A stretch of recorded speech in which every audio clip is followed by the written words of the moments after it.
श्रीराम समर्थ. 23 एप्रिलचे प्रवचन. संतांनी लिहिलेले ग्रंथ हे त्यांच्या मृत्यूपत्रासारखे आहेत. संतांनी ग्रंथ लिहिण्याची मुळीच हौस नसते, नाईलाज म्हणून ते ग्रंथ लिहित असतात.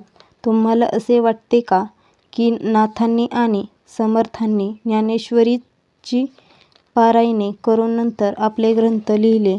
त्यांचे ज्ञान स्वतंत्र असते आणि ते साक्षात भगवंतापासून आलेले असते. त्यामध्ये अर्थात मागील ग्रंथकरांनी सांगितलेल्या काही गोष्टी येणारच. संतांनी लिहिलेले ग्रंथ हे त्यांच्या मृत्यूपत्रासारखे आहेत. आपले मुलगे चांगले वागतील अशी ज्या बापाला खात्री वाटते, तो कशाला मृत्यूपत्र लिहील? तशी ज्याला खात्री नसते, तो नाईलाजाने मृत्यूपत्र लिहितो. त्याचप्रमाणे संतांनी हौसेने किंवा विद्वत्ता दाखविण्यासाठी ग्रंथ लिहिले नाहीत, तर आपल्यासारख्या जडजीवांचे कल्याण व्हावे ही तळमळ त्यांना होती, म्हणून त्यांनी ग्रंथ लिहिले. पोथी, पुराणे, सत्पुरुषांचे ग्रंथ यांचा आपल्या जीवनाशी निकट संबंध असतो. आपल्या ग्रंथांमध्ये ज्याचा व्यवहारामध्ये उपयोग करता येतो असा वेदांत सांगितलेला असतो. आपल्याला सुचणार नाहीत इतक्या शंका समर्थांनी घेऊन त्यांची उत्तरे दासबोधात दिली आहेत. परमार्थ न ऐकणारा दोषी आहे, पण तो ऐकत नसताना त्याला सांगणारा त्याहूनही दोषी समजावा. हा दोष पत्करूनही संत जगाला परमार्थ सांगत असतात, त्याचा फायदा करून घ्यावा.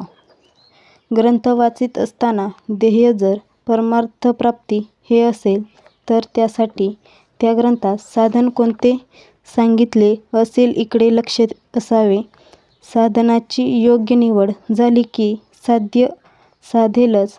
ज्या विषयात पारंगत व्हायचे तीच पुस्तके वाचणे जरूर असते. आमचे उलट होते.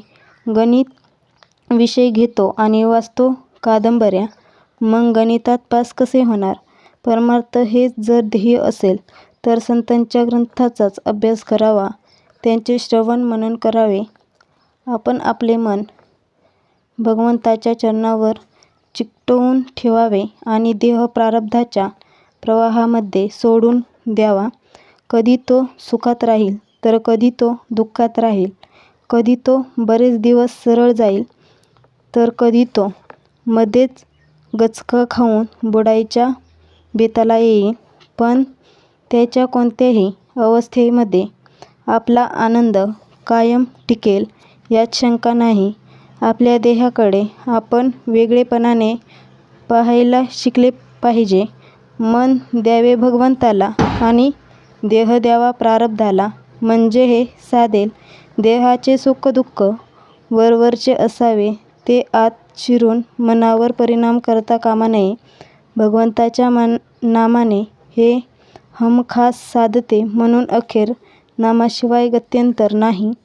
आजचा बोध संतांच्या ग्रंथाचा खरा अर्थ कृतीनेच कळेल.